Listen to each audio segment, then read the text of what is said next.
안녕하세요. 자, 우리 이번 시간에는 인식과 재고인데 여기도 중요한 건 인식이에요. 그래서 7절이 인식이 되겠습니다. 그리고 8절이 이제 측정이 되는데 써볼게요. 우리 인식하고 측정입니다. 자, 인식이라고 하는 건 뭐냐면 언제 장부에 계상할 거냐. 그래서 이런 거 하나 예를 들어 보겠습니다. 자, 내가 땅을 사는데 X1년도에 계약금을 주고 중도금 1차, 중도금 2차, 그리고 잔금을 주고 소유권 이전 등기를 했어요. 그러면 여기 1번 시점, 2번, 3번, 4번 중에서 장부의 토지로 인식되는 거. 그때가 언제겠어요? 요때일 거 아니야? 그러니까 인식이라고 하는 건 결국 이런 의미다. 이런 뜻입니다. 그래서 여기 인식은 자산무채 자본 수익 비용. 제가 이거를 자산으로 이제 설명드렸고 수익으로 말하자면 내가 외상으로 물건을 인도하고 대금을 회수했어요. 이렇게 돈을 받았다는 뜻이. 그러면 돈 받을 때가 매출이에요? 물건 건네줄 때가 매출. 물건을 건네줄 때다. 우리가 나중에 이제 세법 시간에 부가가치세 시간에 또 배웁니다. 이렇게. 이게 인도가 이제 공급하는 거. 언제를 공급 시기로 볼 거냐. 그러니까 인식이라고 하는 것은 그런 개념. 그래서 뜻만 보겠습니다. 자산부채 자본 수익 비용 같은 재무제표 요소죠. 우리 팩터에 대해서 우리 전 시간에 살펴봤습니다. 하나의 정의를 충족한 항목을 재무상태표, 즉 자산이라면 재무상태표고 여기 재무성과표가 이게 IS예요.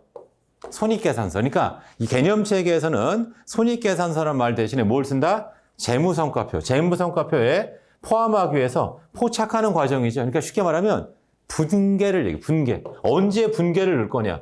언제 토지에 대한 분계를 넣을 거냐? 언제 매출에 대한 분계를 집어넣을 거냐? 그 내용을 우리가 인식이라는 말로 했다. 이렇게. 그래서 여러분들 인식이라는 용어 있죠? 그 용어 정도만 여러분들이 봐두시면 되겠습니다. 자, 이제 그 다음에 요 그림을 또 이제 살짝 봐보시면 요게 이제 보고기간 기초의 재무상태표, 재무성과표 이렇게 쭉 나와 있죠. 그래서 요게 이제 뒤에도 나와요. 뒤에도 나오는데 그게 뭐냐면 요게 보고기간 말의 재무상태, 이게 뭐냐면 이게 기말자본이에요. 자, 요게 기초자본이고 수익에서 비용을 뺀 게 요게 당기순이익입니다. 그 다음에 요게 자본 청구권 보유자에 의한 출자, 이거를 우리가 소유주 투자라는 말을 씁니다. 그리고 자본 청구권 보유자에 대한 분배, 얘를 소유주 분배라는 말을 써요. 이렇게. 그래서 기말 자본은 기초 자본에다가 당기 실적을 더하고 그 다음에 여기 나와 있는 소유주 투자 더하고 소유주 분배를 빼면 된다. 근데 요게 이제 나중에 가서 계속 반복돼요. 우리 계산 같은 문제를 풀 때도, 계산 문제 풀 때도 요게 잘 나온다. 그래서 인식에 따라 재무제표 요소들이 뭐 연계되는 방법, 내용이 중요한 게 아니고 요 식 자체를 좀 여러분들이 조금 기억을 해 두시면 좋겠다. 이런 뜻입니다. 그거 꼭 기억해 두시고, 그 다음에 여기 다음을 좀 보겠습니다. 이렇게. 여기 그림이 쭉 나와 있죠? 위에 있는 그림, 그림에 대한 부연적인 설명이고, 밑에가 조금 더 중요한데, 밑에 보시면 여기 뭐가 나와 있냐면, 인식 기준이 나와 있어요. 인식 기준. 그래서 자산무채 자본, 자, 여기 보시면 이 말이 중요해요. 정의를 충족하는 항목만이 인식된다. 이렇게 나와 있죠? 자, 그래서 제가 이런 그림을 그려볼게요. 이게 정의가 되고, 그 안에 인식 기준이 있어요. 그러니까 시험 문제는 뭐냐면 자산 정의를 충족하면 인식된다, 틀렸다고요. 그러니까 정의를 충족하고 인식 기준을 충족해야지만, 그래야지만 뭐가 된다? 자산으로 인식된다. 이런 뜻입니다. 그러니까 예를 들면 이겁니다. 대한민국 대통령이 있어요. 그러면 이 사람은 대한민국 국민이어야 되고, 인식 기준은 뭡니까? 나이가 현재 대통령 40세 이상이 돼야 되고, 그 다음에 표를, 득표를 더 많이 해야 될 거 아니에요, 이렇게. 그리고 물론 이제 대통령 되려면 이제 얼마의 돈을 이제 공탁을 해야 되고 이런 게 나올 거 이렇게. 그래서 결론은 뭐냐? 그게 인식 기준이 되는 인식 기준. 그러니까 뭐냐면 그럼 대한민국 국민이면 다 대통령이 아니죠, 이렇게. 그러니까 대한민국 국민이면서 인식 기준을 충족해야 된다. 시험은 이제 말로 하는 거니까 이거죠. 정의를 충족하는 항목만이 인식된다. 그러면 정의를 충족하는 게 항상 인식된다. 아니다. 그렇죠? 인식 기준을 충족해야지만 인식된다. 그래서 마찬가지로 수익 비용 정의를 그 다음 나오겠죠?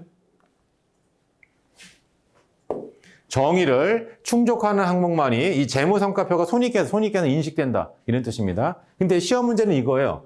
자, 그러한 요소 중, 자, 하나의 정의를 충족한 항목이라도 항상 인식되는 건 아니니까 자산의 정의를 충족하면 항상 자산이 인식되는 게 아니란 말이에요. 그게 시험 문제가 된다. 그거를 꼭 기억을 하셔야 된다는 뜻입니다. 그러니까 다시 한번 쉽게 얘기하면 자산의 정의를 충족하면 항상 자산이 인식되냐? 아니다. 인식되지 않을 수도 있다. 인식되지 않을 수도 있다. 이런 뜻이. 그거를 반드시 기억해 두시고 거기에 여러분들 머릿속에 뭐가 있냐면 주석에 인식될 수 있어요.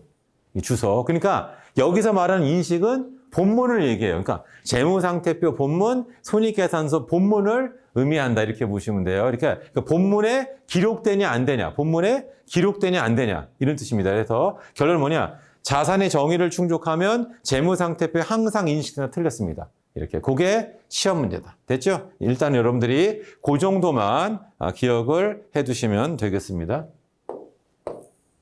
요거. 나머지는 안 보셔도 돼요. 자, 그 다음에 여기가 또 이제 시험 목적상, 수험 목적상 필요한데, 자, 경제적 효익의 낮은 유입 가능성, 유출 가능성인데 이게 자산은 뭐냐면 경제적 효익 유입 가능성이 높아야 돼요. 이렇게. 그러면 높지 않으면 어떻게 될 거냐. 그래서 여기 보세요. 경제적 효익 유입 가능, 유출 가능성이 낮더라도 자산이나 부채가 존재할 수 있다. 이게 무슨 말이냐면 정의를 충족할 수 있다. 이런 뜻이에요. 이게 동의어예요. 이렇게. 하지만 정의를 충족한다고 해서 이게 항상 인식되는 건 아니죠. 그래서 여기 밑에 보면 주석에 기재될 수 있어요. 주석에 기재된다. 이런 뜻입니다. 그래서 꼭 기억해야 될 게 뭐냐면 시험 문제 이거예요. 경제적 효익의 유입 가능, 유출 가능성이 낮을 경우 자산의 부채가 존재할 수 없다면 틀려요. 낮더라도 자산이나 부채가 존재할 수 있어요. 근데 존재한다고 항상 인식되는 게 아니에요. 그리고 그 인식이라고 하는 것은 재무상태표나 손익계산서 본문을 얘기하는, 본문을 의미한다. 이렇게. 그래서 이게 만약에 인식이 안 되면 어떻게 된다? 주석에 기재돼. 본문에 인식 안 되면 주석에 기재된다. 아무튼 여기 부분이 조금 어려운데 꼭 기억해두라. 요거를 기억해 주시면 되겠습니다. 그 다음에 재건은 뭐예요? 이제 더 이상 인식 요건을 충족하지 못하면 장부에서 없애는 거예요. 장부에서 없애는 거 우리가 제거한다. 그러니까 자산을 처분하면 장부에서 재무상태표에서 제거한다. 빚을 갚으면 부채가 있잖아요. 부채는 원래 재무상태표에 적히잖아요. 재무상태표에서 제거한다. 이런 뜻으로 보시면 되겠습니다. 자, 그 다음에 중요한 게 이제 8절에 보면 측정은 뭐냐? 금액을 정하는 거예요. 그러니까 우리가 아까 얘기했었어요. 이렇게 BS가 이렇게 있으면 잔금까지 주면 여기다가 토지라고 하는 거를 적을 수 있다고요. 여기다 금액을 적어야 될 거 아니에요. 이렇게. 이 금액을 정하는 걸 우리가 뭐라 한다? 측정이라고 하는데 중요한 건 올해는 토지가 100억이었는데 내년도 말에 토지의 공정가치가 120억이 됐으면 얘를 120억으로 이렇게 바꾼다고요. 이걸 우리가 공정가액법 이렇게 얘기하는 거고 그냥 계속 100억 원으로 두는 거 이걸 우리가 역사적 원가 이런 식으로 이해한다. 이게 결국 이 측정이라고 하는 것은 결국 뭐냐? 이제 화폐 금액으로 얼마인지를 정하는 거. 이걸 우리가 뭐라 한다? 측정이란 말을 쓰는데 그래서 제일 중요한 게 인식과 측정이에요. 인식과 측정이 된다. 자, 그래서 이제 그 다음을 잠깐 보겠습니다. 여기 보면 측정 기준이 있죠. 역시 이것도 우리 질적 특성하는 것처럼 좀 여기를 외우셔야 돼요. 자, 뭐냐면 역사적 원가가 있어요. 여기가 좀 여기 있잖아요. 역사적 원가. 이거의 반대말이 뭐냐면 이게 현행 가치예요. 그리고 현행 가치가 세 가지가 있어요. 그게 뭐냐면 공정 가치가 있고 사용 가치 및 이행 가치가 있고 그리고 여기 현행 원가가 있어요. 이렇게. 그래서 결론적으로 보면 측정 기준에 여기가 역사적 원가가 있잖아요. 그럼 2번은 뭐가 있겠어요? 여기 현행 가치가 있단 말이에요. 그래서 여기에 페이지를 잠깐 넘겨보면은 여기 2번 있죠? 여기 현행 가치가 있다. 현행 가치는 세 가지로 돼 있어요. 그게 뭐냐면 공정 가치하고 사용 가치 및 이행 가치, 현행 원가 있죠. 결론적으로 이걸 외우셔야 돼요. 다시 한번 써볼게요. 이쪽에다. 여기 보세요. 역사적 원가의 반대말은 뭐예요? 현행 가치. 현자가 두 군데 나와서 이걸 다 쓰는 거예요, 제가. 이 현행 가치는 세 가지 외우셔야 돼요, 여러분. 공정 가치, 사용 가치 및 이행 가치, 그리고 여기 현행 원가. 여기 있잖아요. 이렇게. 그러니까 반드시 왔고, 이거를 반드시 숙지를 해 두시고, 이게 이제 어떤 개념인지만 여러분들이 알면 되겠어요. 어떤 개념인지만 알면 된다. 자, 무슨 말이냐면, 여기. 자, 우리 역사적 원가가 있잖아요. 그래서 제가 이런 예를 들어 한번 설명드려 보겠습니다. 자, 내가 예를 들어서 5년 전에 어떤 아파트를 갖다가 5억 주고 샀어요. 근데 이 아파트를 지금 처분한다면 예를 들어가지고 10억이에요. 이 5억이 역사적 원가입니다.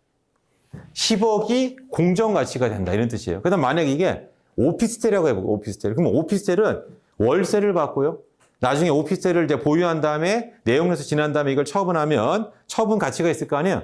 그 돈의 현재 가치가 사용 가치예요. 그러니까 예를 들어 보겠습니다. 내가 오피스텔을 예를 들어 가지고 5년 전에 5억 주고 샀다. 그럼 이게 오피스텔의 역사적 원가. 자, 오피스텔을 지금 처분하면 10억 받아요. 이게 바로 뭐다? 공정가치. 자, 이 오피스텔이 앞으로 벌어들일 돈의 현재 가치가 있는데 그게 만약에 9억이다. 그럼 그걸 뭐라고 걔를 사용가치. 얘는 사용가치. 그다음에 이 오피스텔을 지금 다시 시장에서 하면 얼마냐면 예를 들어서 11억 원이에요. 그럼 그 11억 원을 뭐라 한다? 걔를 현행 원가를 한다. 그래서 여러분들한테 이제 강조드리고 싶은 게 뭐냐면 어떤 똑같은 자산이 있어요. 이 자산을 보고 우리 이제 이 교수님들이죠. 이 기준서를 만든 교수님은 네 가지를 생각하는 거예요. 이거 옛날에 얼마 주고 샀지? 역사적 원가. 이게 지금 팔면 얼마지? 공정가치. 이게 앞으로 얼마의 돈을 벌어서 줄 수 있지? 이게 사용가치. 그래서 이거 시장에서 똑같은 거 다시 사면 얼마지? 그게 바로 현행 원가가 된다. 그게 현행 원가. 그러니까 여러분들 이 내용을 잘 기억해 두시고 그 다음에 여기서 이제 중요한 거는 뭐냐면 우리 역사적 원가 이런 거 할 때는 뭐가 필요하냐면 거래 원가라고 하는 게 필요합니다. 그래서 여기 보세요. 역사적 원가의 뜻이 뭐냐? 자산을 취득하거나 창출할 때 역사적 원가죠. 얘는 자산을 취득할 때 발생한 원가의 가치인데 그 다음이 시험 문제예요. 자산의 취득 또는 창출에서 지급한 대가하고 그러니까 예를 들어서 내가 아파트를 사면 돈을 5억 원을 주고 그 다음이 중요해요. 거래 원가 있죠. 공인중개사 수수료 같은 거 취등록세를 내야 될 거 아니에요. 얘를 포함한다. 그러니까 예를 들어서 공인중개사 수수료하고 취등록세 등으로 예를 들어서 3천만 원을 냈어요. 그럼 이 아파트 역사적 원가가 얼마야? 5억 3천이다. 그래서 중요한 건 뭐냐? 거래 원가를 포함한다. 그럼 시험 문제는 뭘까요?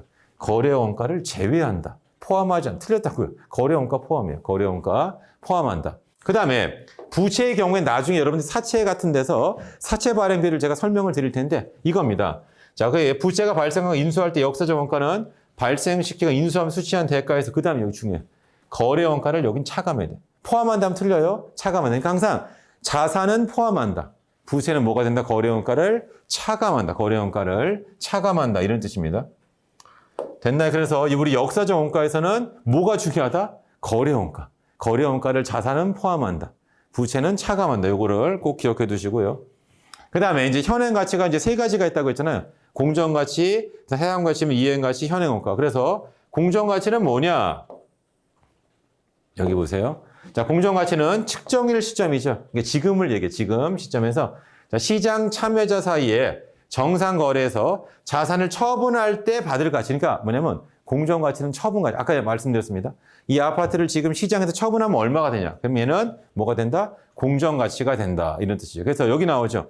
공정가치는 시장 참여자의 관점을 반영하죠. 그래서 사용가치랑 비교하셔야 돼요. 그러니까 이게 뭐하고 똑같냐면 자, 내가 차가 있어요.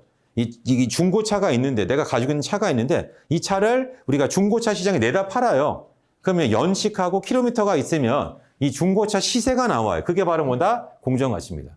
그 다음에 얘를 처분하게 되면 차가 없잖아요. 그럼 주말에 내가 친구들하고 놀러 다니지 못하고 아침에 출퇴근할 때 막 대중교통 타가지고 너무 힘들어 이렇게 해가지고 이렇게 막 차 환승해야 되는데 그것도 막 짜증나고 그죠? 돈으로 환산해. 그게 바로 사용가치예요. 그래서 결론은 뭐냐면 사용가치는 주관적이고 시장가치죠. 이 역사적, 이 공정가치는 뭐가 된다? 객관적입니다. 그러니까 여기 보면 시장 참여자 사이에 정상적인 거래에서 그렇지 않으니까 뭐냐면 얘는 객관적이다. 얘는 객관. 그게 바로 뭐다? 공정가치가 된다. 그래서 공정가치는 기업이 접근할 수 있는 시장 참여자의 관점을 반영한다라고 하는 게 그런 뜻이에요. 이 다른 말로 이게 뭐예요? 객관적이라고요.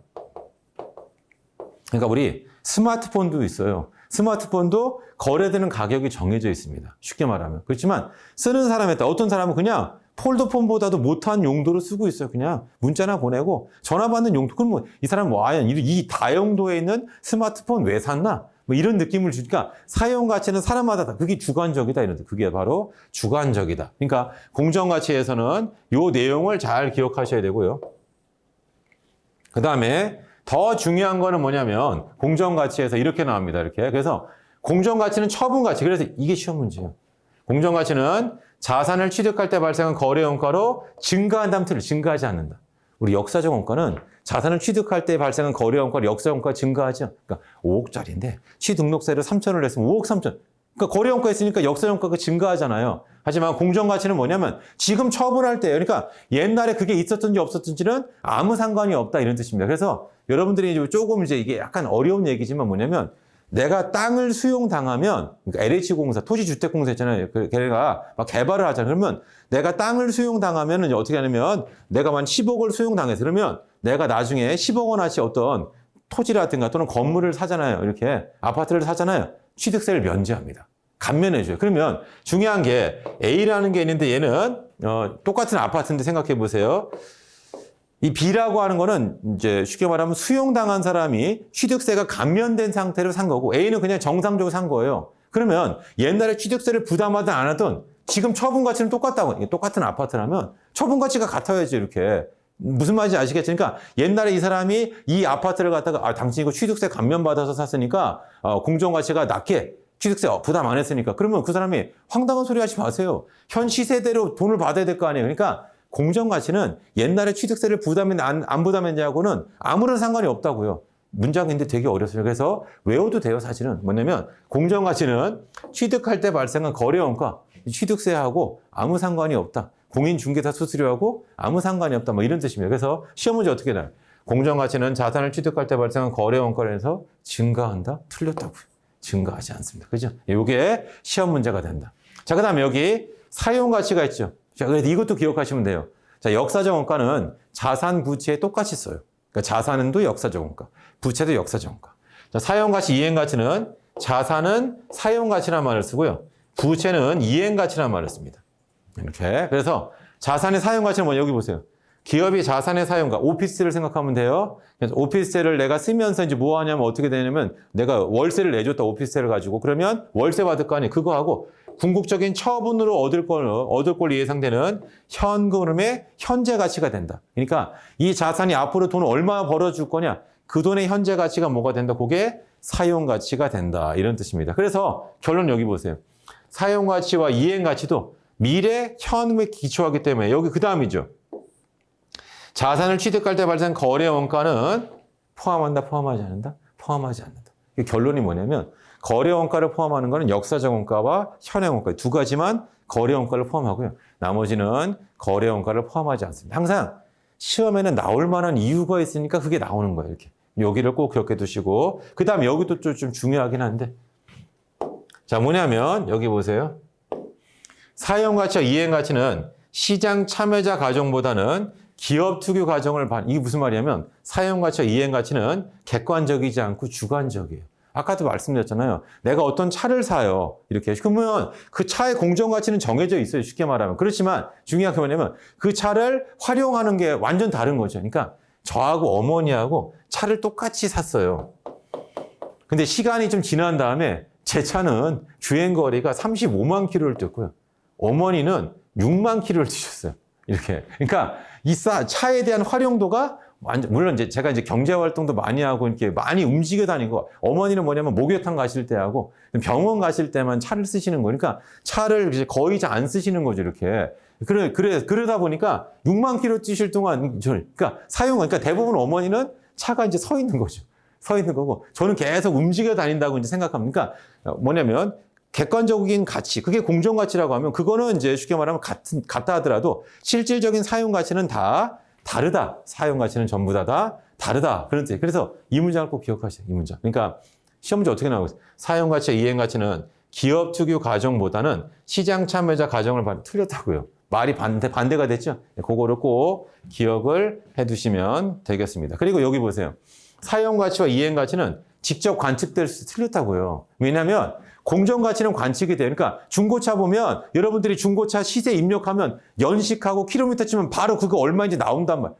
그러니까 그게 뭐냐면 관측이 되잖아요. 하지만 사용가치는 뭐냐? 이 사람이 얼마씩 쓰고 있는지 다 알 길이 없죠. 그러니까 직접은 관측이 안 된다. 직접은 그 자산의 사용가치가 관측이 안 된다. 왜냐하면 사용가치는 기업마다 다르다고요. 그러니까 공정가치는 같다라고 보면 시장 참여자의 가치가 공정가치니까.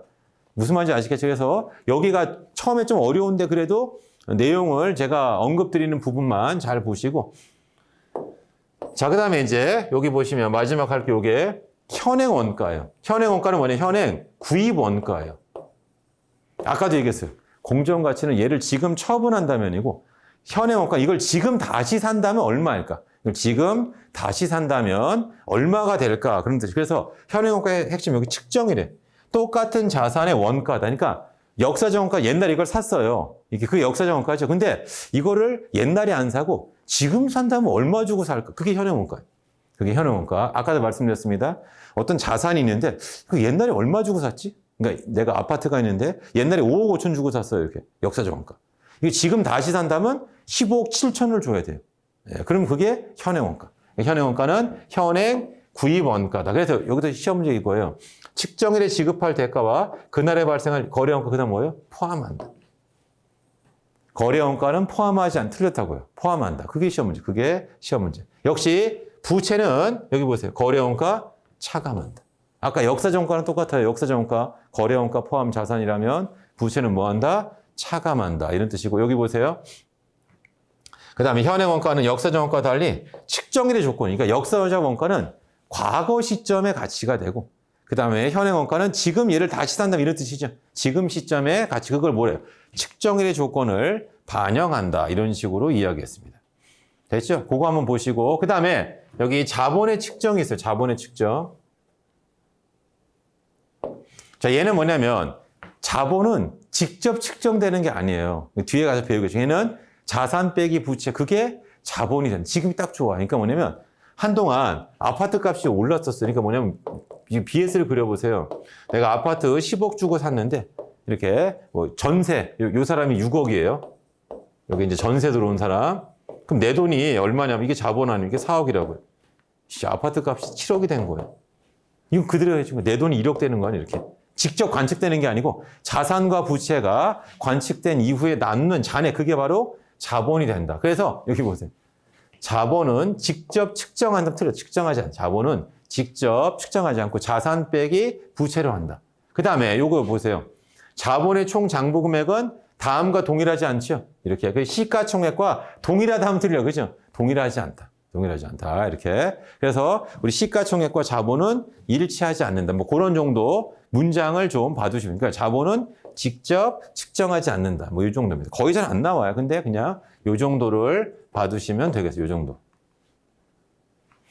자, 그래서 이렇게 해서 여러분 우리 1장을 마치도록 하겠습니다. 이렇게. 그래서 우리 잠시 쉬었다가 2장부터 한번 같이 살펴보도록 2장 다시 들어가죠. 이렇게. 이번 시간은 요 정도 하겠습니다. 감사합니다.